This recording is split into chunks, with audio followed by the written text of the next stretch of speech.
Hello everyone, and welcome to the 283rd episode of Analyzing Evil, featuring the characters and themes of the Odyssey. If you like my videos, consider signing up to become a patron over on Patreon, where you can get access to my videos uncensored, ad-free, and a day early for as low as $2 a month. Christopher Nolan is well known by now for making films that are spectacles, and it's safe to say that this film was quite the spectacle, and one that I thoroughly enjoyed at that. But it's not just a beautiful ride from start to finish, it's a story with some great characterizations that breathe some new life into a legendary tale. And with its modern interpretation of its themes and messaging, it's more than a worthy adaptation to be discussed in an episode in this series. That being said, it is an adaptation, and one that's different enough from its source material that I thought a discussion of that source material deserved its own video. So if you'd like to see me cover the original, please let me know down below. Now, considering everything Odysseus went throughout this journey, I'm sure it was difficult to get some proper shut-eye, but that wouldn't have been a problem if he had a couple items handy from our sponsor for this video, Manta Sleep.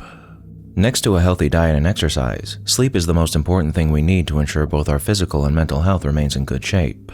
But if you find yourself constantly waking up from unwanted light or noise disturbing your rest, then Manta Sleep has exactly what you need.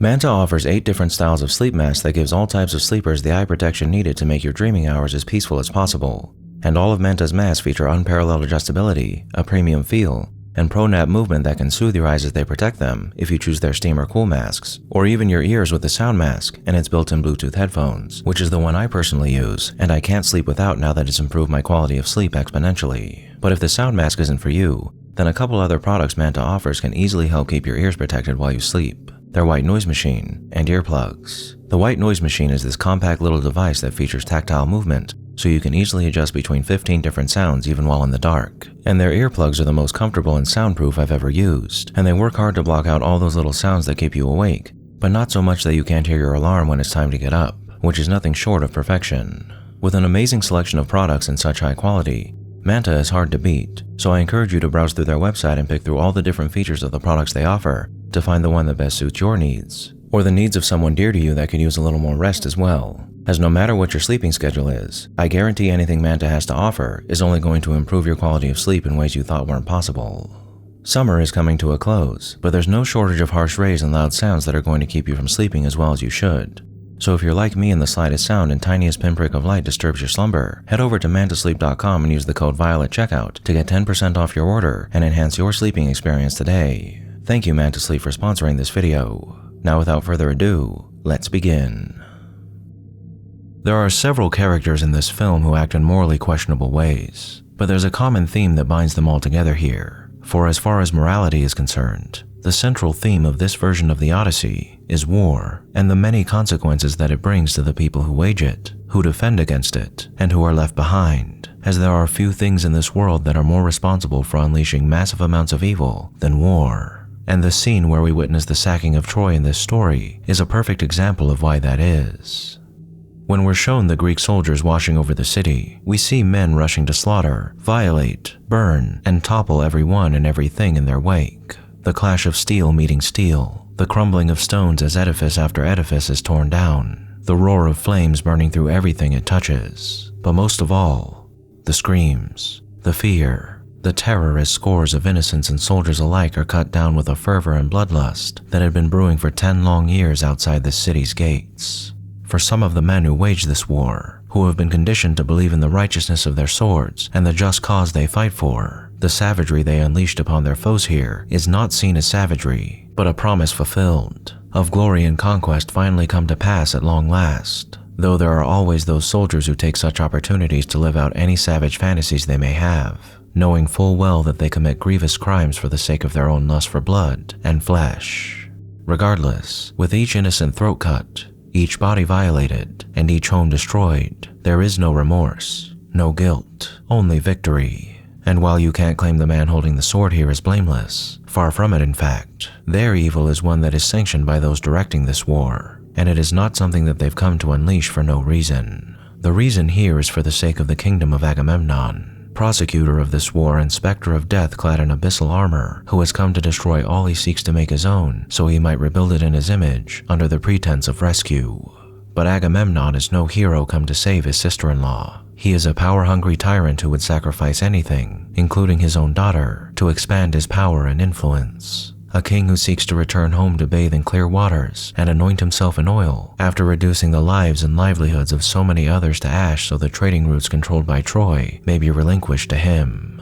As Penelope said when Odysseus told her that Agamemnon sacrificed his daughter to the gods for favorable winds to begin his war, he is monstrous. But Odysseus counters that he's also convicted, a man with ambition, whose ambition is limited only by his imagination due to his position and access to vast resources. Beneath that obsidian armor of his, though, he is nothing more than a man, weak and soft, and as vulnerable to steel as the innocent slaughtered by his men. And so when he returned home, he found not a hero's welcome, but a mother's wrath. The righteous fury of a woman whose daughter was sacrificed for the sake of a supposedly righteous cause, as Menelaus claimed it to be to Telemachus at Sparta, the righteous cause that either earned Helen significant scarring at the hands of the Trojans, or perhaps at the hands of Menelaus. But there was no righteousness to be found in Agamemnon's war, even if the men serving under him believed it to be, for it was a war built on a lie and powered by an unholy sacrifice, the power to destroy families and the guarantee that he'd destroy his own. For in sacrificing his daughter, Agamemnon forfeited his own life and the life of his wife, the mother of his children, as just as Agamemnon murdered his daughter and his wife murdered him, his son murdered his mother to avenge his father. And indeed, that is all Agamemnon wanted of his son, for even in death, he was only concerned with the vengeance Orestes might exact against his own mother, and not with reflecting upon the sins that destroyed his family and pushed his wife into murdering him, becoming not more than another shade filled with sorrow and anger, much like the many men who followed him into battle did. This is the evil of Agamemnon's war. A campaign that betrayed not just those innocents living behind the walls of Troy and the gods he wished to empower him in his cause, but his own people. However, were it not for Odysseus, his war may have ended up being nothing more than a fool's errand. For though it began with an ambition so great and a sacrifice so horrendous, it was won by a lie. Zeus's law is mentioned often in this story. A law that dictates that all should be kind to strangers, lest they be gods in disguise. A law that in essence is a derivative of the golden rule. Treat others how you would like to be treated. And because this rule in this story is at the foundation of Greek society, it's something that binds together all the people in this story, common man and nobles alike. For not even a queen can expel guests that have come to her home to seek refuge. And the importance of this rule as a fundamental pillar of society is made very clear for us once it's broken. We are animals rooting around in the mud until we aren't, for it's everything that we've done to separate ourselves from the animalian that has made us into something else entirely, and that includes the many rules and customs we have created that binds even strangers together. And so when these rules are followed, society prospers, and it's only when we sunder those bonds that great strife and misery comes to plague us and our world. Odysseus in the context of this story is an interesting man, for he is simultaneously a man who clings to the gods and their rules, and one who defies them when it suits him. And on that beach outside Troy, it certainly suited him then. 10 long years he waited alongside his men and Agamemnon's forces to break the impregnable walls of Troy, waiting for their chance, a chink in the armor that would allow them to wash over the city and conquer it. But impatience is often the father of treachery. And so it was that one day, Odysseus discovered a way for Agamemnon's host to put an end to their wait, by breaking a sacred bond between men that quite literally held civilization together. But all is fair in love and war, right? No, not truly. For even in war, men have long established rules that dictate the conduct of the commanders and soldiers fighting that war. For without those rules, even something as monstrous as war can become even more monstrous than we thought possible. But where there are rules, there are men ready to break them, and once Odysseus did, he witnessed fully what such a trespass would unleash, standing in horror as his men entirely broke civilization in so many ways, down to its very foundation and principles, a slaughter that not even the gods themselves could escape. But Odysseus could never have imagined what this treacherous act would facilitate. He had an idea, surely, as no general goes into a war expecting it to be bloodless. But witnessing firsthand the destruction and death this single act caused was horrifying to Odysseus, as it very well should be. What occurred at Troy after the gates were opened are not things that haven't been done before during war, as there are always atrocities to be had during any war. However, the way that these atrocities came about are another matter entirely, as purposefully deceiving one's enemies by breaking agreed upon laws is a tactic that any snake can use to win a war that seems unwinnable, and it sets a dire precedent that ensures the various commanders of conflicts to come consider even the most gruesome of options when it comes to defeating their enemies. But what is done cannot be undone, and with this deadly blow to the entire known world, hell was unleashed, with rumors of the dreaded sea people now floating throughout the world that portended wrath and ruin to come to every shore of every nation. But before all the news of what he'd unleashed could fall on Odysseus' ears, he had to make it home, and during this journey, he came face to face with challenge after challenge that once more tested his humanity and the faith in the gods he and his people had put their trust in. Once Odysseus made the decision to chart a different course home, we find Odysseus behaving in much the same way he did when he decided to break Zeus's law at Troy, with both reverence to and defiance of the gods. He and his men pillage a village after they weren't welcomed by its villagers, skirting Zeus's law by declaring their refusal to welcome them warranted their savagery. At the cave of Poseidon's Cyclopean son, he first adheres to Zeus's law upon entering his home, expecting whoever lies there to abide by it, even though he had broken it in a most egregious way, and then proceeds to dishonor the law that he must honor the fallen under his care before he decides to exact revenge against the Cyclops for murdering his men by shooting it in the eye, refusing to show mercy for a creature that had killed those he cared for, and endangering his men with the arrow he shot at the same time. Once again, Odysseus shows us that he's a hypocrite, for though he acknowledges the ignorance of the Cyclops here, as far as its actions go, by comparing it to a human interacting with ants, he still treats it as if it were some malicious creature who needed to be punished for trying to stomp out said ants that had dared to enter its home. On Aea, the home of the Laestragon, the man-eating giants, and Circe, he dares to request that this strange child and the giants who follow after him offer them food, once again expecting kindness from others, when he broke that kindness over an entire city. And he's horrified when the same acts he facilitated for his men are reflected back onto them here.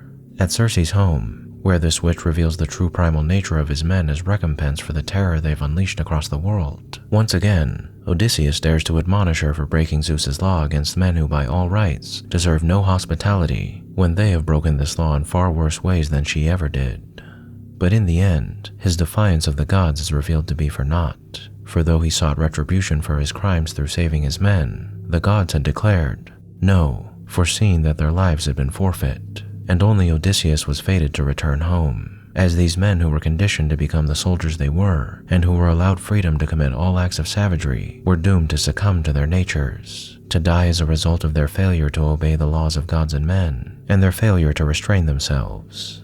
But Odysseus, though a hypocrite and a man who only used the gods and abided by their laws when it suited him, was altogether different from the men under his care, because unlike his men, Odysseus knew, consciously and subconsciously, that he was wrong, and that the many steps he took over the course of this long journey were often taken in error. For Odysseus' chief sin in this story was believing that he alone could defy the gods, that he alone could be the one to break Zeus's law without suffering the consequences. But more than that, it was refusing to acknowledge that the laws of the gods were also the laws of men, that though he fought to change his fate and the fate of his men throughout this journey, he had sealed their fates the moment he ordered the construction of that dreaded horse. But Odysseus, in the eyes of the gods, was still capable of finding redemption, of returning home and atoning for his sins, for unlike Agamemnon, who wished to wage war for his own sake, Odysseus did not break Zeus's law at Troy for the glory of Agamemnon, or even for Greece, but so he and his men could go home, so those tired souls who had been spirited away to parts unknown and taken from their families could return to live their lives in peace, just as he himself wished to. And that is the great difference between the evil unleashed by Odysseus and the evil unleashed by the likes of Agamemnon. For Odysseus never meant to harm anyone beyond those he was ordered to harm by his lord. He only wished to save his men and return home to his wife and son. So Odysseus broke Zeus's law, and Odysseus facilitated the destruction of lives, homes, gods, and civilization itself. But he never did so with malice in his heart or with greed in mind. And that's why Athena attempts to convince him that he's not responsible for leading his men to their doom. For as Odysseus said to Eurylochus when he found his men eating Helios's cattle, he wanted them to live, and that's all he ever wanted. And though he did indeed lead them, it was not he who first commanded they sail for Troy and to this perilous fate. Even so, Odysseus can't help but feel ashamed of what he's done, a feeling that he had committed sin so grievous that he was unworthy of returning home to his kingdom and the family that awaited him there. So once Odysseus washed up on Calypso's shores and began happily partaking in the lotus flower that was offered him, he was content to forget who he was, what he'd done, and where he'd come from for a time, in no small part due to Calypso's selfish desire to keep him there for her own sake. But shame itself can be as harmful to others as it is to the ashamed. As though Odysseus is right to feel regret and shame for what he's done, he was still a husband, a father, and a king whose empty throne allowed for greedy men to make a home of his palace, to await the chance to marry his queen in his absence so they could claim his kingdom for their own. We can't assume that all the suitors present on Ithaca were there for nefarious reasons, but it's safe to say that most of them were, as the opportunity to become a king isn't one that traditionally attracts the most well-intentioned men. And though the many suitors who conspired with the worst among them are guilty of being treacherous, greedy, and brutal men who would kill for their chance to claim the throne for their own, it was that worst one amongst them who was the most worthy of revilement, the abhorrent Antinous. As a boy, Antinous was amongst those young men who drew lots to determine whether or not he would become one of the many to join Odysseus on the journey to Troy. But guided by his father, who we can assume is responsible for fostering the deplorable qualities his son would later display in adulthood, Antinous convinced Sinon to take his place, with the promise that his father would be paid if he did so. In reality, Antinous and his father never paid Sinon's father, and raised as the scion of this noble, yet perfidious family, Antinous learned that to take advantage of people is to acquire for oneself wealth, power, and security. And so Antinous became the two-faced wretch that we see in this film, a man who will stab men in the back, twist their words and actions to his own benefit, beat feeble men and slaves for his amusement, use the feelings and desires of servants to create spies for himself, and send an ailing dog out to die on a dung heap.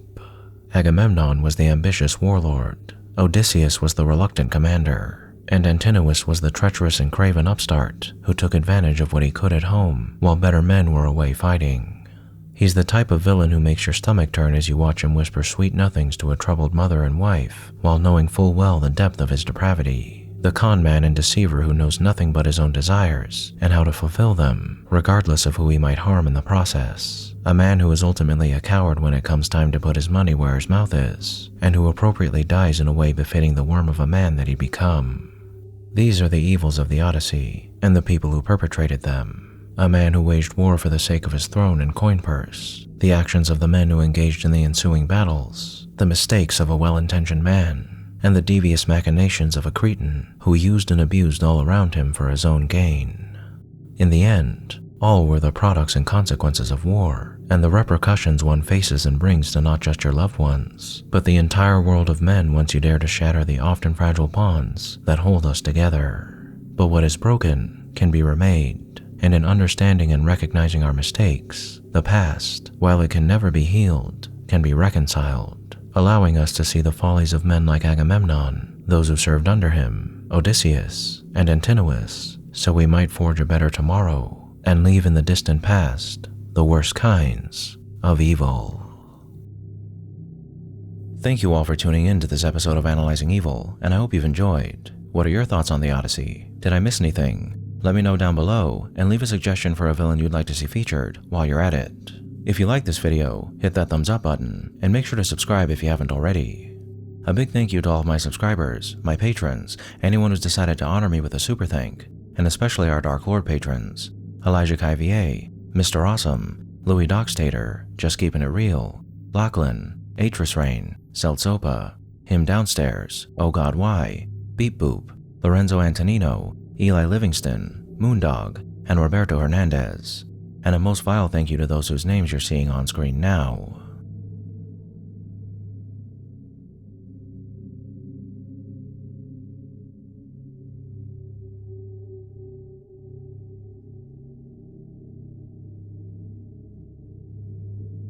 Join the channel's Discord server and subreddit to interact with myself and the community, and follow me on the social media platforms listed below to keep up with the channel.